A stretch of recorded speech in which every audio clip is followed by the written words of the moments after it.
Bismillahirrahmanirrahim.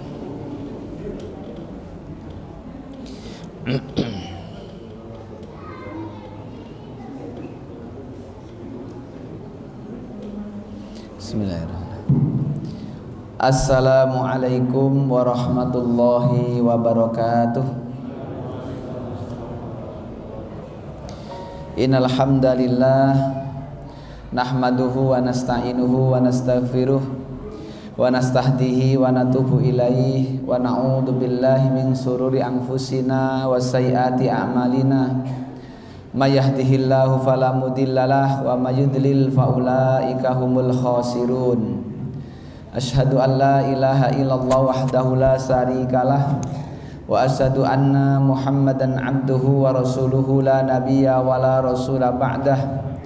Allahumma salli ala Muhammad wa ala ali Muhammad kama shalaita ala Ibrahim wa ala ali Ibrahim wa barik ala Muhammad wa ala ali Muhammad kama barakta ala Ibrahim wa ala ali Ibrahim innaka Hamidum Majid. Faya ayuhan nas faya ibadallah usikum wa iyaya bitaqwallah haitsu yaqulu azza wa jalla fi kitabihil karim a'udzu billahi minasyaitonir rajim. Ya ayyuhalladzina amanu taqullaha haqqa tuqatih wa la tamutunna illa wa antum muslimun. Wa qala Rasulullah sallallahu alaihi wasallam khairun nas man tola umruhu wa hasuna amaluhu. Wa qala khairukum man ta'allamal Qur'an wa 'allamahu. Allahumma la sahla illa ma ja'altahu sahla wa anta taj'alul hasna idza syi'ta sahla. Allahumma inna na'udzubika min fitnatil wabail kuruna wa min sayil asqam. Shadaqallahul adzim wa shadaqa rasuluhul karim. Para rawuh, para bapak, para ibu, hadirin hadirat jamaah pengajian, majelis ilmu, majelis taklim, rutinitas Jumat malam Sabtu yang mudah-mudahan semuanya dirahmati Allah, dimuliakan Allah dan dijaga kesehatannya oleh Allah Subhanahu wa taala. Kita bersyukur kembali malam hari ini, walau tidak pas jatah saya mestinya sempekan yang lalu karena berhalangan tidak bisa hadir, maka kemudian diganti malam ini. Kita bersyukur tetap masih diberi kekuatan oleh Allah untuk bisa beraktivitas yang baik, diberi panjang umur untuk beramal yang baik. Sebaik-baik manusia khairun nas man tola umruhu. Sebaik-baik manusia atau manusia terbaik adalah yang man tola umruhu, panjang umurnya, wa hasuna amaluhu, dan baik amal perbuatannya, baik di masa longgar maupun di masa sempit. Bahkan masa sempit itu sangat bergantung kepada masa longgar kita. Seberapa kita mampu mengamalkan sebuah amalan di masa sempit, itu kaitannya dengan pertolongan Allah ketika kita di masa longgar. Maka Nabi kita berpesan, ta'arraf ilallah firraha ya'rifka fis siddah. Kenalilah Allah ketika longgar, kenalilah Allah ketika segalanya mudah,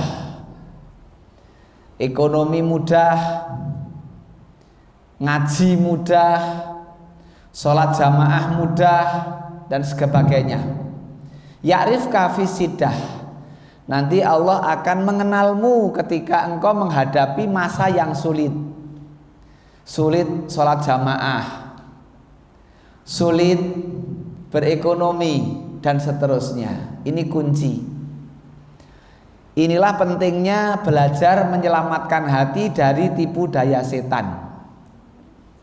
Ighasatul lafan min masyidis syaitan. Jadi menyelamatkan hati dari jala, jeratnya setan. Maka sumbernya adalah Al-Quran dan hadis atau kaul para imam, para ulama. Al-Quran menerangkan bagaimana masa-masa yang sulit dan masa-masa yang mudah. Bapak Ibu sekalian, ingat bagaimana Nabi Yunus alaihissalam di masa sulit.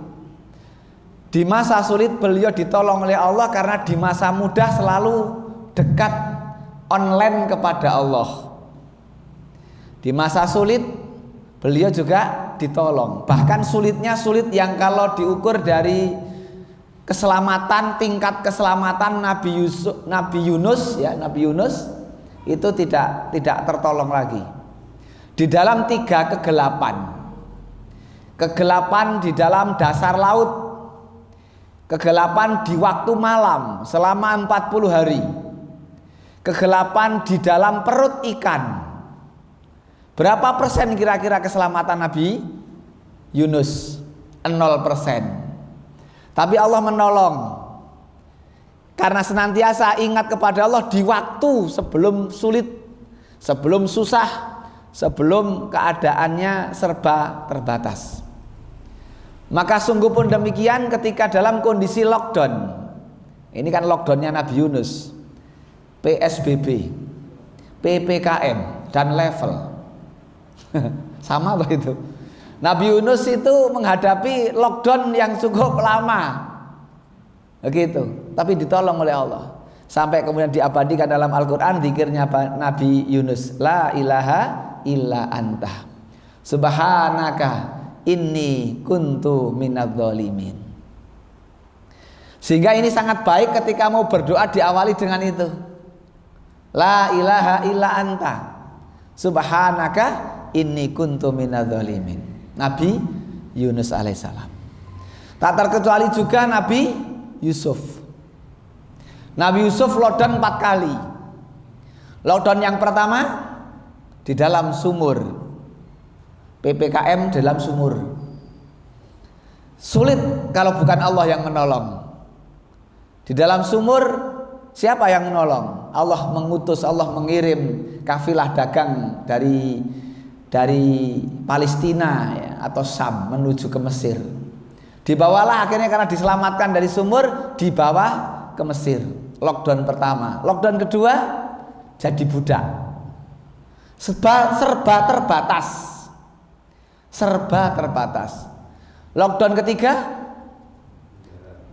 digoda dulu oleh para wanita-wanita petinggi Mesir. Al-khusus, yang lebih khusus adalah istri Al-Aziz, wanita cantik istri Al-Aziz. Bahkan kemudian dikumpulkanlah para wanita yang lain. Kalau di dalam Al-Quran disebutkan para wanita niswah fil Madinah. Ya, bukan hanya satu, wanita-wanita. Ini lockdown ketiga. Dia harus terpenjara hatinya, meperhawa nafsu, gitu. Sukses. Kemudian lockdown ke-4, itulah penjara. Jeruji besi. Lockdown ke-4. Tapi Allah beri kemudian kekuatan yang luar biasa kepada Nabi Yusuf alaihissalam, sampai kemudian diabadikan dalam Al-Quran, Rabbi qad ataitani minal mulki wa allamtani min ta'wilil ahadits. Ini Nabi Yusuf. Tetapi kalau kita lihat ini surat Yusuf ayat 101 Bapak Ibu, kalau dibuka silahkan. Ngasto Quran mboten? Wis hafal? Ya, dibuka surat Yusuf ayat 101. Rabbi qad ataitani minal mulki. Kerajaan. Nabi Yusuf ini luar biasa. Ini Bapak Ibu kita buka sejarah lah. Nabi Yusuf alaihissalam luar biasa ketika dalam kondisi sempit maupun luang. Ketika kondisi sempit beliau senantiasa ingat Allah. Ketika longgar juga demikian. Maka ketika diberi kelonggaran, kenikmatan yang penuh, kenikmatan menjadi orang terpenting di kerajaan Mesir. Robi qad ataitani minal mulki, kerajaan, kekuasaan ada di tangan Nabi Yusuf. Bahkan Allah sempurnakan kenikmatannya kepada hambanya Nabi Yusuf alaihissalam dengan Allah menghimpun kembali keluarganya yang sekian lama tidak bertemu. Nabi Yakub di Palestina, Nabi Yusuf di Mesir sekian lamanya. Bahkan saking gerentesnya hati Nabi Yakub sampai buta matanya, kena katarak kalau sekarang. Jadi katarak itu rata-rata karena menahan sedih, Pak. Jadi sedih yang nggak kuat itu sampai ke mata, matanya jadi katarak itu menurut teori Al-Quran. Maka ternyata obatnya adalah keringat gitu katanya. Nabi Yusuf akhirnya mengirimkan baju, dikirim kemudian di apa? Diraupkan apa? Angel basa Jawa iki. Ya, kemudian baju itu diraupkan di wajahnya ya, Nabi Yakub dan kembali bisa melihat, Masya Allah. Gitulah Bapak sekalian. Ini Nabi Yakub. Berkumpullah Nabi Yusuf dengan ibu dan bapak serta 11 saudaranya, ahada asaro. Yang di dalam surat Yusuf kan begitu. Ahada asaro. Kumpul sudah semuanya. Senangnya seperti apa? Walau dulu yang mereka yang di depan atau yang berkumpul itu adalah orang-orang yang pernah menyakiti.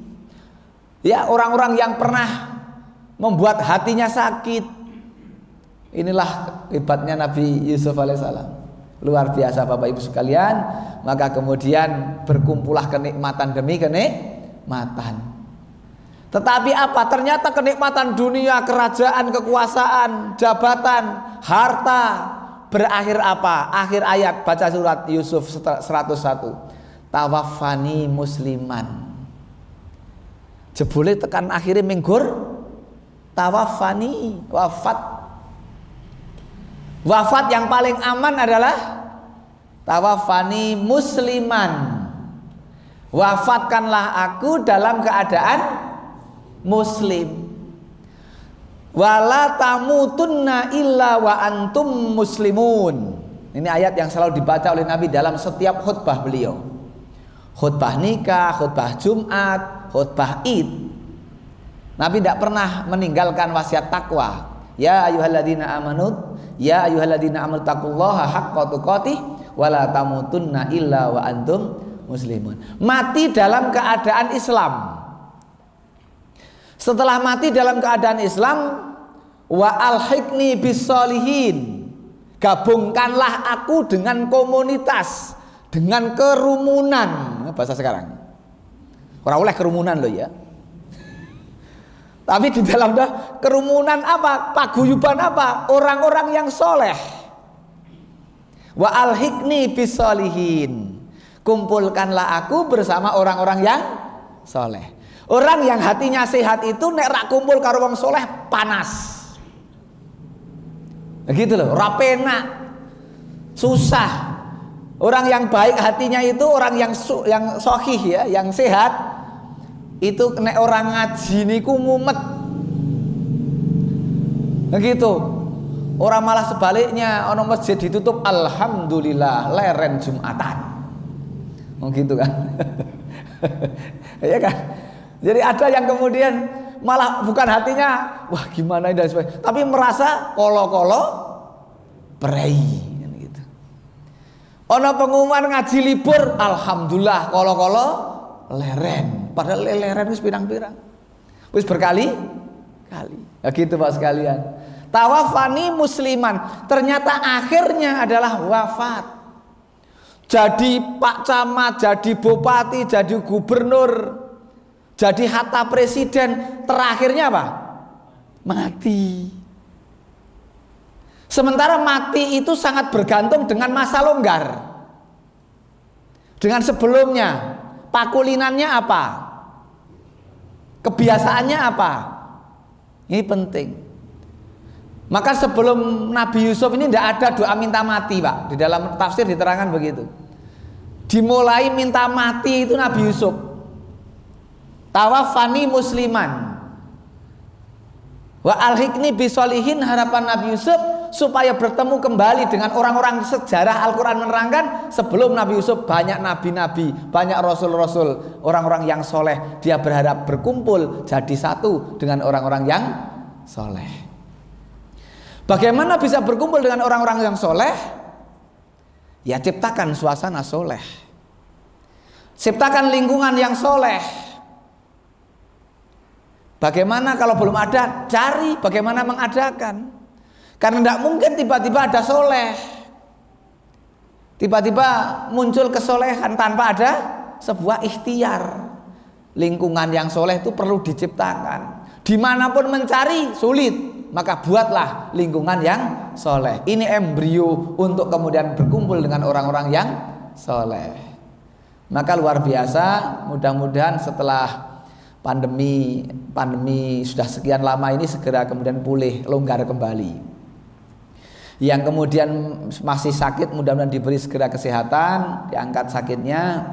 Dan yang sudah meninggal dunia mudah-mudahan hatinya ketika meninggal dalam keadaan iman. Tidak ada kemenangan kecuali kemenangan menghadap Allah dalam keadaan iman. Jadi mati itu sebetulnya kalau mati dalam keadaan iman Islam itu selamat dia sudah. Tetapi itulah firman Allah, Qul innal mautal ladzi tafirruna minhu fa innahu mulaqikum tsumma turadduna ila alimil ghaibi wasahadah fayunabbiukum bima kuntum ta'malun. Memang mati ini banyak yang lari dari kematian. Qul innal mautal ladzi tafirruna minhu, gitu.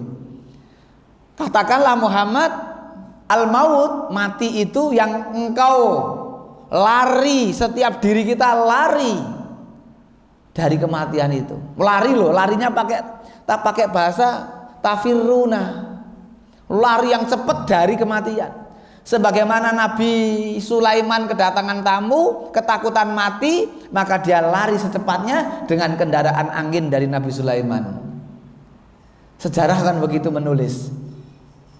Nabi Sulaiman ada tamu, yang tamunya ternyata bukan hanya manusia tapi malaikat maut.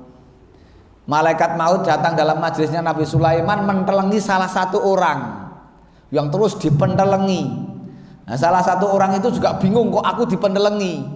Qadarullah, malaikat maut pergi dulu, pamit keluar dulu. Setelah keluar, tamu yang dipentelengi tanya kepada Nabi Sulaiman, wahai Nabiullah Sulaiman, itu tadi siapa yang barusan keluar? Nabi Sulaiman menjawab, itu malaikat maut, Israel datang. Wah, kok mentelengi saya? Oh, mak teratap toh Pak? Mungkin ono innalillahi ini masjid aja mak teratap kok. Innalillahi wa inna ilaihi rajiun. Ini dipentelengi malaikat maut. Dia minta tolong kepada Nabi Sulaiman, ya Nabiullah, tolong saya. Kayak saya mau dicabut nyawanya ini. Tolong saya agar saya bisa lari cepat. Anda ini punya kendaraan angin, maka beri izin agar saya naik kendaraan angin itu menuju India, dari Palestina menuju India. Dikabulkanlah oleh Nabi Sulaiman, maka orang ini naik angin sampai ke India. Ternyata orang yang tadi ketemu di Palestina sudah tengok-tengok di situ. Bahasanya tengok-tengok ya. Sudah gogok ngenteni karena di dalam catatan takdir dia mati di situ. Dia turun mak jegagik. Ajal mak jegagik bahasa Indonesia ini apa? Waget loh, kok sampeyan? Dia juga, oh iya sampeyan. Aku kan mau ning kono ya kaget. Lihat jadwalmu di sana nih, kok kamu di sini. Jadwalmu di India, nami kok kamu di sini di Palestina. Coba Bapak ini, seandainya tamu yang kedua ini yang ke India ini, kemudian dia naik becak, rodok suwe le mati Pak. Naik andong, orang naik angin, orang ndang mati. Itulah takdir. tempat rahasia, kapan rahasia, cara rahasia. Ini Bapak Ibu sekalian, saya mengantarkan kaitannya dengan menyelamatkan hati. Jadi sudah lockdown, PPKM dan seterusnya, sebagaimana Nabi Yunus, Nabi Yusuf juga. Kuncinya apa? Ketika kondisi longgar, ingat Allah. Ketika sempit, Allah akan ganti mengingat kita. Kalau harus dipanggil oleh Allah, mudah-mudahan Allah jaga iman kita. Iman tetap dalam dada sampai menghadap Allah. Itu luar biasa. Itu sudah kemenangan. Gitu Bapak sekalian. Nomor berapa kemarin, ada yang ingat? Mas? Nomor berapa? Nomor 1, mentauhidkan Allah, menyelamatkan hati dari tipu daya setan. Yang kedua, mengikuti Rasul dan para sahabat dalam beragama dan menjauhi kebid'ahan. Sudah ini? Apa lali? Lali. Lupa ya Pak ya. Gitu. Ini Ibnu Qayyim, ini memang kitab Ibnu Qayyim Ighasatul Lahfan min Wasaidi Syaitan itu juga menerangkan betul banyak tentang urusan hati. Saya ulang, ini penting. Dan tidaklah sempurna kesucian pada hati kecuali apabila selamat dari 5 perkara. 1, kesirikan yang membatalkan tauhid. La in asyrokta la yahbatanna amaluka, itu ayatnya. Yang kedua, bid'ah yang menyelisihi sunnah. 3, syahwat yang menyelisihi perintah. Ini maghdub dalam surat Al-Fatihah itu. Ya, orang-orang yang maghdub. Yang keempat, kelalaian yang bertentangan dengan zikir. Lalai dari ingat kepada Allah, lalai dari akhirat. Karena konsentrasi penuh untuk dunia, untuk harta, untuk kekuasaan, untuk jabatan, lalai. Ketungkul, lalai itu bahasa Jawa nih. Ketungkul ngumpulke biting. Nah, Pak yo. Ketungkul nyari pendukung. Ngasek sholat isya 1:30. Ada yang begitu? Ada nih Amerika mboten. Amriko. Gitu. Jadi ada yang begitulah, ketungkul dalam berbanyak hal lah gitu. Masya Allah ya. Kelalaian yang bertentangan dengan zikir, ingat kepada Allah. Serta hawa nafsu yang menyelisihi loyalitas wala ya, ittiba ya, kepada Nabi. Jadi hawa nafsu yang menyelisihi loyalitas. Hawa nafsu mengajak manusia kepada hal-hal yang inna nafsa la ammaratum bisu. Hawa nafsu itu mengajak, mendorong manusia untuk beramal yang sayyi, yang salah. Gitu. Hawa nafsu begitu. Kelima, berapa? Belum ya? Keempat dan ke apa? Oh, betul. Serta hawa nafsu yang menyelisihi loyalitas ittiba dan keikhlasan. Kelima perkara ini merupakan penghalang dari Allah. Gitu. Ini semuanya urusan hati Bapak Ibu sekalian. Ya, urusan hati. Yang ketiga, benci kepada dosa dan maksiat. Hati yang bersih itu akan merasakan sakit dan tersiksa jika ia melaksanakan maksiat dan dosa. Kalau kita hatinya bersih, mesti beramal salah itu merasa berat sekali. Rasanya gelo, rasanya salah, rasanya nggak karu-karuan. Berarti sebaliknya ketika melaksanakan maksiat dan kedosa kok nikmat, ini sudah nggak karuan hatinya. Itu. Termasuk bukan hanya maksiat dalam arti mengerjakan maksiat. Ada sesuatu yang bisa dikerjakan positif, kebajikan, kebaikan atau ibadah, tapi tidak melaksanakan. Ini pun maksiat. Ada kesempatan untuk beramal soleh tapi tidak beramal soleh, padahal ada kemampuan. Ini pun kemaksiatan. Bahkan salah memilih prioritas amal. Itu di dalam jerat-jerat setan ada yang 6 itu. Setan itu menjerat manusia sampai 6 urutan itu. Di antaranya manusia disibukkan dengan sesuatu yang mubah, boleh, tapi akhirnya tidak prioritas. Ya, boleh tapi tidak prioritas, akhirnya nggak mendahulukan yang perlu didahulukan. Ini banyak yang terkena ini. Mungkin syirik tidak, mungkin bid'ah tidak, mungkin dosa besar tidak, itu. Tapi dia beramal amalan yang boleh, tetapi melupakan yang lebih penting. Boleh kok, beramal itu boleh. Contohnya apa, Pak? Contohnya yang paling gampang apa? Boleh. Mancing niku boleh mboten? Boleh. Mancing boleh. Ning kira-kira mancing niku ndak yo akhirnya sholat jamaah? Gitu. Wah, kok penak-penake mancing ana azan jengkel buanting. Napa niku jenenge? Walesane jengkel. Wah, azan mlayu ning masjid. Ndak yo wonten sing kaya ngoten. Malah semakin khusyuk. Gitulah Pak. Kadang-kadang enggak ngerti. Jadi sesuatu yang akhirnya mubadir, terbuang sia-sia, begitu. Ini Al-A'raf 49 itu didahului dengan Al-A'raf 48, belum kecatat ini, Pak. Itukah orang-orang yang kamu telah bersumpah bahwa mereka tidak akan mendapat rahmat Allah? Kepada orang mukmin itu dikatakan, masuklah ke dalam surga. Tidak ada kekhawatiran kepadamu dan tidak pula kamu bersedih hati. Didahului oleh Al-A'raf yang 48. Ada yang bisa maos 48 tentang Ashabul A'raf. Itu orang-orang yang di tengah-tengah Ashabul A'raf. Orang Ashabul A'raf itu orang yang tidak masuk surga juga tidak masuk neraka. Nantinya ketika di akhirat, belum maksudnya.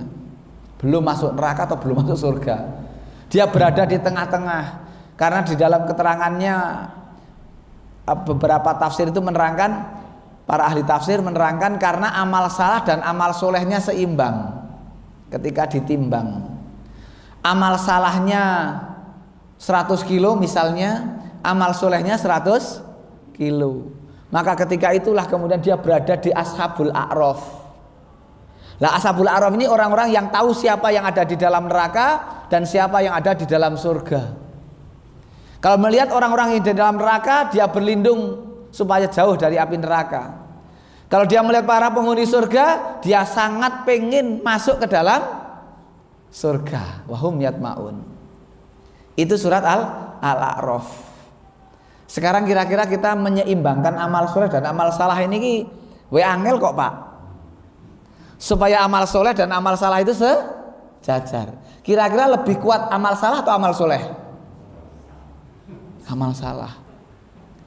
Nek pun metu saka masjid niki lebih banyak beramal salah, itu lebih kuat. Ya kan? Keluar dari masjid itu lebih dominan langkah kaki kita menuju yang salah atau yang soleh? Ini malam loh ya, apalagi mulai pagi. Bangun tidur sampai kemudian tidur lagi. Ini kira-kira yang salah dengan yang soleh iso seimbang? Seimbang saja nanti tempatnya di Ashabul A'raf, tempat yang tinggi itu. Nek amal salahnya lebih banyak maka neraka. Kalau amal solehnya lebih banyak, surga. Amal salahnya lebih banyak, surga. Amal salahnya diampuni. Kalau amal salahnya lebih banyak, neraka. Amal solehnya besok dibalas setelah neraka dulu. Makanya ini ada orang-orang yang alumni neraka. Alumni neraka. Ini nggak punya gelar. Punya gelar ya, ada gelarnya. Tapi bukan dokter Rades, bukan SH ya. Ada orang-orang yang masuk neraka dulu baru masuk surga. Di dalam surat Al-Qur'an juga sangat disebutkan itu. Masalah kakum fi sakor itu kan ada juga.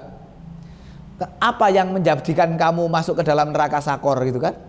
Lam nakum minal musallin. Saya ini tidak menegakkan sholat. Tafsirnya menerangkan saya ini tidak sholat asar kecuali mepet maghrib, itu keterangannya. Ngeri tuh Pak, wis sholat lo ya. Nek sing ora sholat, orang yang sudah sholat saja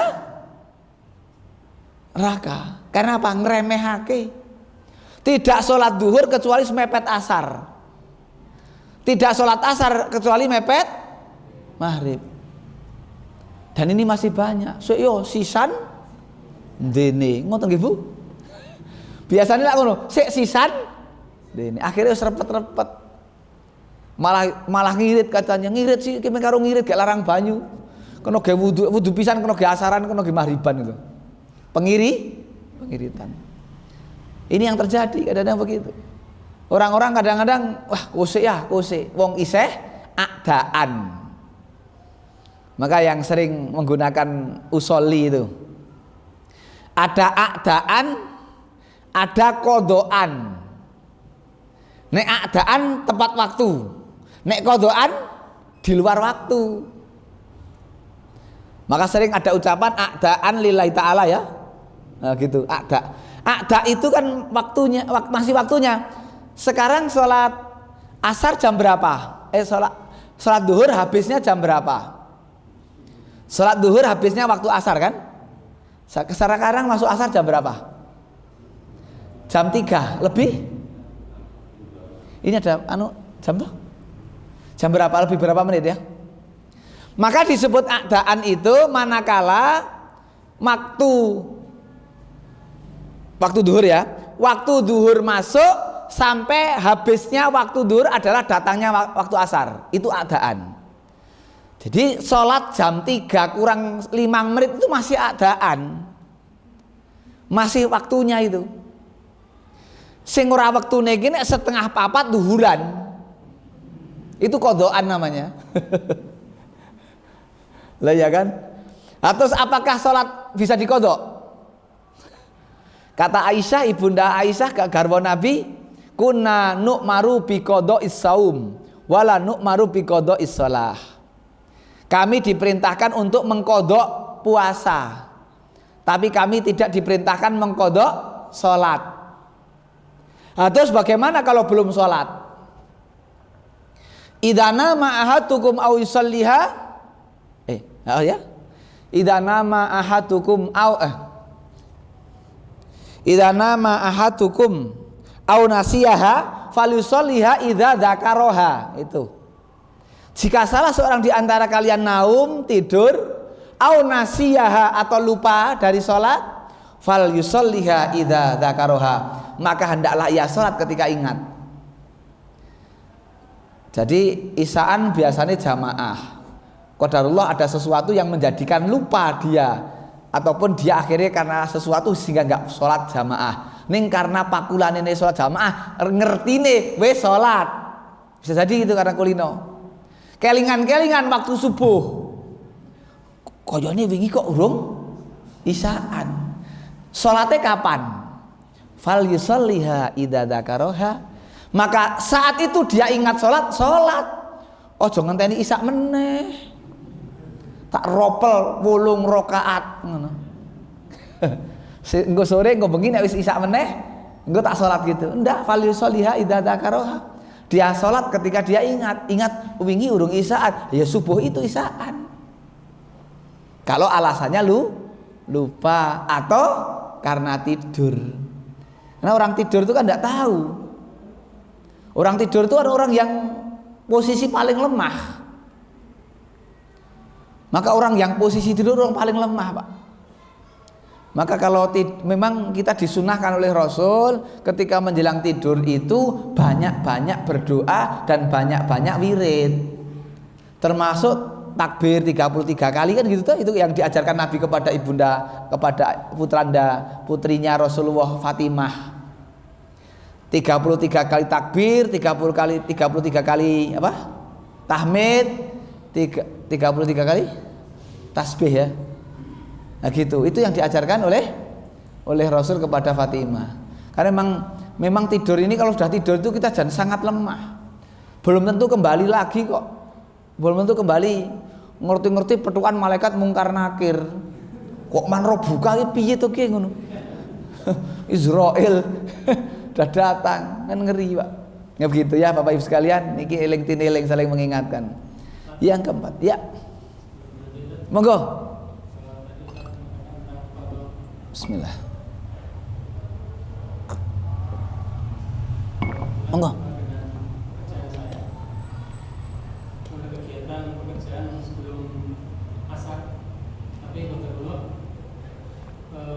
Selesainya itu kemarin sehingga tidak asaran ditinggal, memang itu satu yang ya darurat. Artinya terus waktu itu juga setelah selesai saya doa asar dulu baru sholat maghrib. Gimana itu kan? Karena kedua asar habis. Nggih. Yang pertama, kira-kira tahu tidak bahwa nanti akan ada peristiwa itu, maksudnya begitu?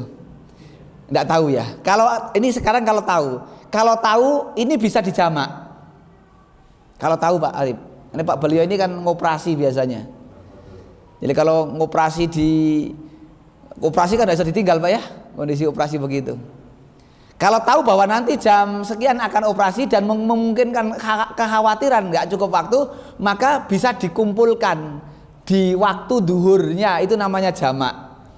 Jadi sholat asar dikerjakan di waktu duhur, namanya jamak takdim, diajukan, dikumpulkan di jamak.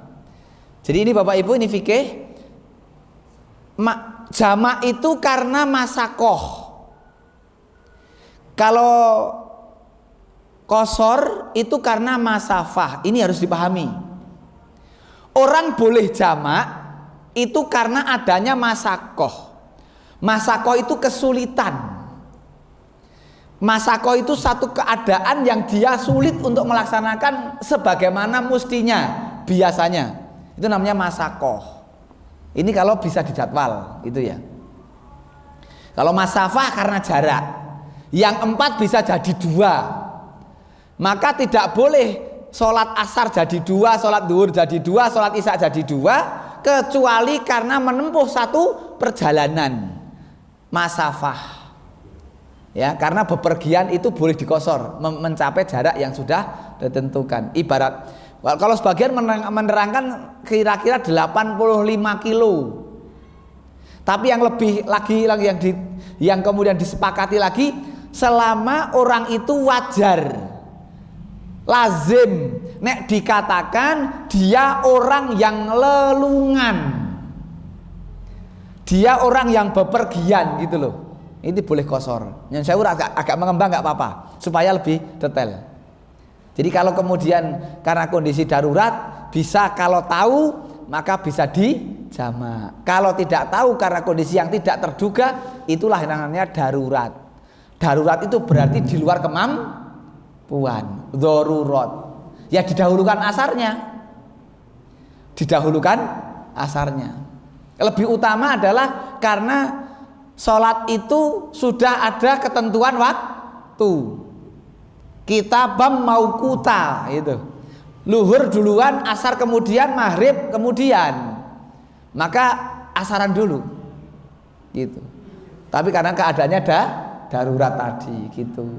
Nah, ini untuk suatu saat itu lebih utama dijamak kalau besok tahu ya. Suatu saat kalau ini kok ada aja, tapi mendadak mungkin ya.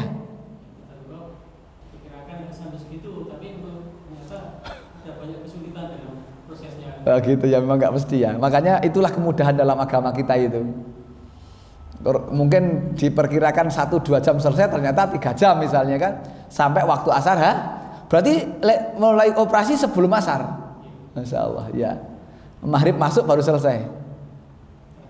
Setengah 7. Malah sudah setengah 7. Masya Allah, itulah keadaan. Jadi boleh Bapak Ibu kalau keadaannya darurat. Ngoten niki karena memang kita nggak mesti seperti biasanya ya keadaan. Baik, yang keempat ini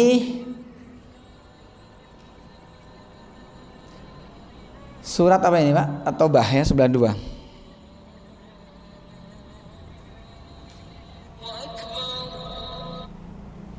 Ya.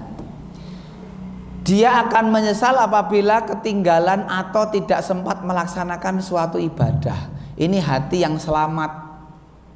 Hati yang selamat itu merasa menyesal, merasa gelo. Nek jane mampu beramal soleh kok tidak beramal soleh. Ini ayat atau bahasa 92 ini peristiwa pada perang Tabuk. Dan tidak ada pula dosa atas orang-orang yang datang kepadamu Muhammad agar engkau memberikan kendaraan kepada mereka, lalu engkau berkata, aku tidak memperoleh kendaraan untuk membawamu. Lalu mereka kembali, sedang mata mereka bercucuran air mata karena sedih disebabkan mereka tidak memperoleh apa yang akan mereka infakkan untuk ikut berperang. Siapa mereka? Ini adalah sahabat-sahabat sepuh. Ini para sahabat-sahabat yang sudah sepuh, sudah tua, tapi mendengar Nabi memerintahkan untuk perang Tabuk, Nabi kemudian mentahrid, mengobarkan semangat infak untuk mempersiapkan bekal menuju Tabuk.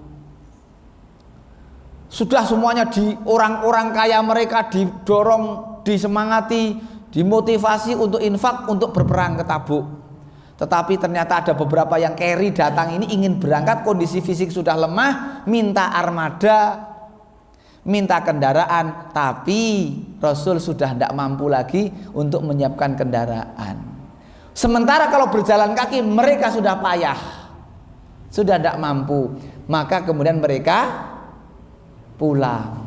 pulangnya sambil merebes mili gitu. Le merebes mili karena le ora iso beramal soleh. Bukan le merebes mili karena ora dikirimi to, Pak. Saben malam Jumat arwah tilik ngomah ngono niku.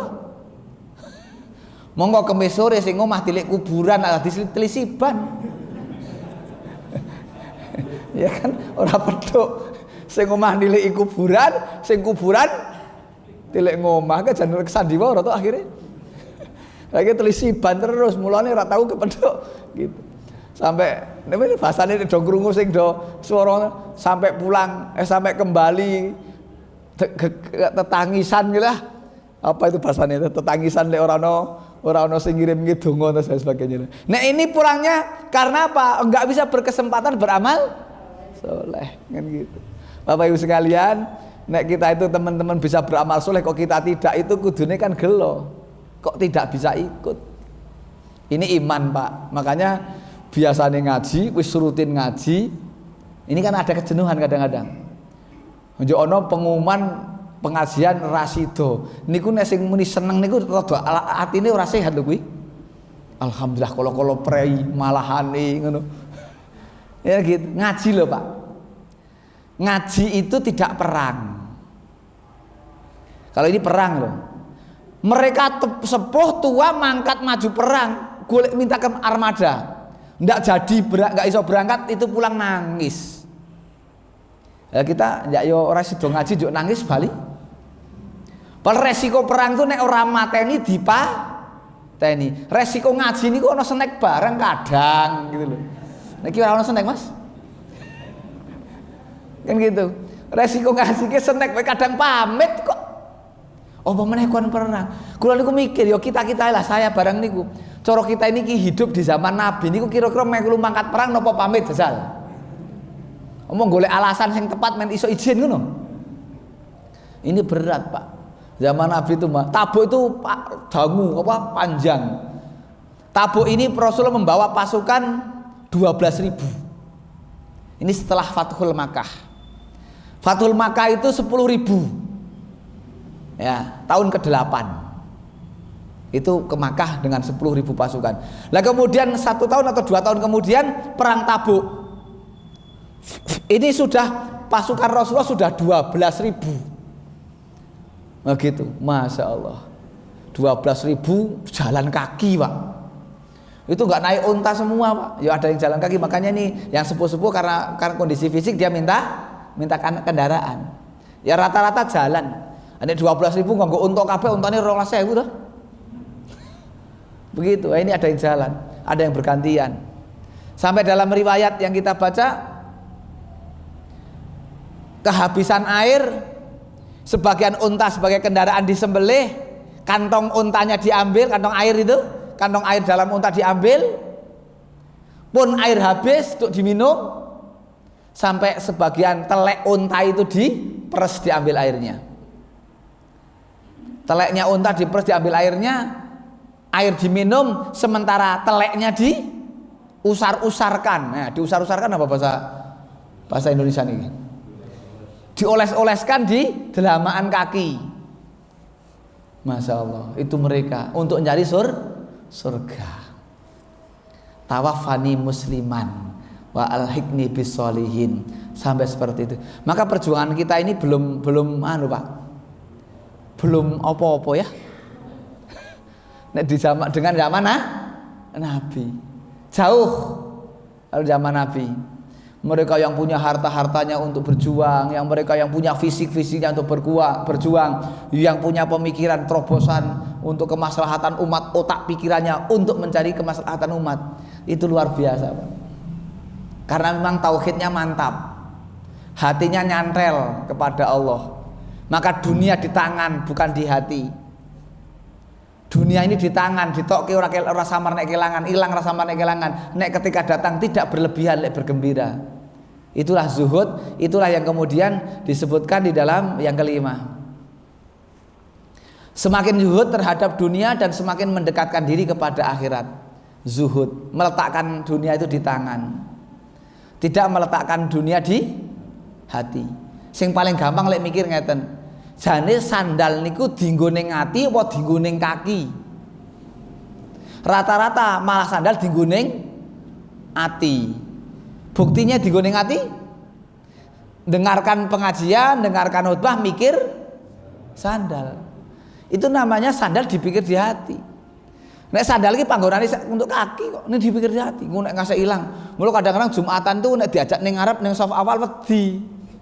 Samar nek nggo metu keri sandale hilang. Makanya nek untuk menjaga kemaslahatan iman itu, nek tindak ting masjid ora usah api-apian sandal. Men lek ngibadah tenanan. Allahu Akbar kelingan kayak mau tak deleki ning kono wah jantan malah pekelingan to. Dunia ini menggoda. Sandal aja kadang jadi perkara kok. Apalagi sebelumnya sudah ada kehilangan, kita tambah kampanye sisan. Jadi sebelumnya Jumat kemarin ada kehilangan sandal, gak diumumkan sisan. Niku yang kedua, gak aku hilang ngono. Itu kan yang terjadi. Jadi urusan dunia ini dekat sekali memang dengan manusia. Maka dunia ini kan dekat, dana itu dekat, rendah. Makanya kita lebih rendah, lebih berpikir kepada dunia daripada akhirat. Coba sekarang Bapak Ibu, kita lebih banyak menyiapkan fisik atau hati? Rata-rata kan fisik. Coba pulangnya raga, pulangnya jasad, mudik nek hari raya, itu kan mudiknya badan. Mudik itu akan nikmat manakala kita pulang dengan kendaraan. Sampai di rumah bahkan sudah ada renovasi rumah. Karena sebelum pulang kita sudah kirim dana, kirim uang untuk perbaikan rumah. Rumah tambah api, CT anyar, dapurnya semakin bagus, lapangan parkirnya ombo. Kan gitu, semua dipersiapkan ketika badan mau pulang. Apalagi pulang dengan kendaraan pribadi. Kira-kira dengan kendaraan pribadi kan manu Pak, seneng. Apalagi kendaraannya sing apik napa? Pajero. Fortuner itu. Alphard dan lain-lain. Kira-kira pulang dengan kendaraan itu anak limo, bapak ibune kok melihat putra gangsal kondur kabeh kendaraan kabeh, bapak ibune seneng ora? Seneng tenan. Anakku wis dadi wong. Nek bali kok ngontel ki urung dadi wong, Pak. Nek bali kok wis nganggo kendaraan parkir ning ngarepan bergembira, sing pulang bergembira, sing dipulangi bergembira. Karena apa? Ada persiapan. Ini jasad pulang. Sekarang pulangnya dengan apa itu? Dengan pesawat saja tidak lebih bergembira kok. Pulang dengan pesawat itu nggak gembira karena apa? Karena pesawat nggak sampai rumah. Naik taksi, taksinya juga pulang. Naik taksi sampai rumah sing weruh ya sing ning omah, sing ning sawah ora ngerti kok. Sing ning kantor nggak ngerti, sing ning pasar nggak ngerti. Ning nek pakai kendaraan sendiri sampai rumah ngerti kan gitu. Wah, seneng banget. Dan itulah jasad, itulah raga. Roh ini mau pulang. Kalau roh sebelum pulang mempersiapkan diri, nyari kendaraan pulang. Bahkan sebelum pulang roh itu mempersiapkan rumah. Alangkah senangnya ketika pulang. Pulangnya roh adalah inna lillahi wa inna ilaihi rajiun. Ini kan pulangnya roh. Rumah sudah disiapkan. Siapa yang sholat 12 rakaat sehari semalam, sholat sunat ya, rawatib, maka dibangunkan rumah baginya di surga. Ini dia sebelum pulang roh itu sudah gawe omah dhisik. 12 rakaat, 4 rakaat sebelum duhur, 2 rakaat setelah duhur, sudah 6. 2 rakaat setelah maghrib, berapa? 8. 2 rakaat setelah isya, 10. 2 rakaat sebelum subuh, 12. Jaga 12 rakaat sehari semalam. Niki abot apa endeng? Rolas niku lho, abot. Awan isih nyambut gawe. Barisak mulai ngantuk abot arek salat sunat. Subuh arek qobliyah isih turu, dadi angel kabeh, Pak. Kan semuanya berat. Sing iso ki kira-kira bar maghrib itu sing rada aman kuwi. Maghrib itu kan paling aman gitu. Ini nek sing isya ngantuk ya kan, subuh saya turu. Ini sekarang subuh saya gasik wae tak iso telat kok. Ini subuh kan belum jam 4 sekarang. Ini mes jam 4 nanti. Ini subuh hampir mendekati jam 4. Terus nanti sebelum jam 4. Ini semakin berat iso tangi gasik. Itu saja 4:30 kurang sidik atau sekarang subuhnya sekitar 4:30-an, itu saja telat. 2 rakaat sebelum subuh ya abot ora mesti oleh. Apalagi ndak jamaah, dijamin nek ora jamaah ora salat sunat. Nggih napa mboten? Rata-rata kalau tidak jamaah orang nambahi salat sunat wis to. Gitu. Jangankan buru-buru nambahi salat sunat, wong salat ae rada digeber. Digeber gaspol. 4 rakaat iso wut-wut rampung. Iki mau 4 apa 5 bingung. Iki mau kayak wis 4 apa. Ini kan karena kita itu begitu. Maka harus saling iling tiniling, saling mengingatkan. Lah nek jamaah aman, ada qobliyah, ada ba'diyah, ada tahiyatul masjid. Ada sholat di antara 2. Antara adzan dan qomat. Itu ada sholat sunat. Jadi ada sholat sunat antara adzan dan qomat. Walaupun itu tidak rawatib, misalnya qobla isya atau qobla maghrib, itu ada sholat sunat sendiri. Begitu sekalian, ini zuhud. Kita besok bahas akan datang, tolong dieling-eling. Kita sampai sini. Ini ada 15. Ya, ada 15. Semakin zuhud terhadap dunia dan semakin mendekatkan diri kepada akhirat. Zuhud bukan berarti dia tidak kemudian berupaya dunia, ini juga salah paham nanti. Bukan berarti compang-camping, tidak rapi dan bukan begitu. Zuhud ini maknanya untuk hati kok. Bukan dohirnya yang kemudian tak apa. Dohirnya orang zuhud itu koyone pakaiane lusuh, ora setrikanan, ora ngono kuwi ya. Wong Islam iki rapi, apalagi masuk masjid, malah justru khudu zinatakum inda kulli masjidin. Rapi, bagus, zinah. Dalam ayat ini kan, kenek masuk masjid itu suruh pakaian zinah yang hias. Pakailah pakaian yang hias. Itu. Ojo malah nyun sewu wis kaosan tulisane ning mburi, ganggu sing mburi. Wah iki jan mesake sing mburi. Allahu Akbar nama takiku. Wah diinceleng tetepan ora diwaca wong weruh kok ya. Begitu. Apa tulisannya sing aneh-aneh. Ono apa itu? Rinduku padamu tidak seberat muatanku. Ini sopir truk. rinduku padamu tidak seberat muatanku ini tergawa pasir gitu. Kita baca-baca itu kan, sepandai-pandai suami menyimpan istri muda toh akhirnya tua juga ya bocah ya tadi mikir tenan ya saya tua kan gitu. Di kata-kata yang begitu ditulis di kaos di belakang, orang yang di belakang apa terganggu. Apalagi nyun sewu Pak ya, jangan sampai kaosnya partai gitu loh, sedih gitu. Partai gawa ning jero masjid. Sing ono partai A, sing ono partai B, metu pendengan-pendengan.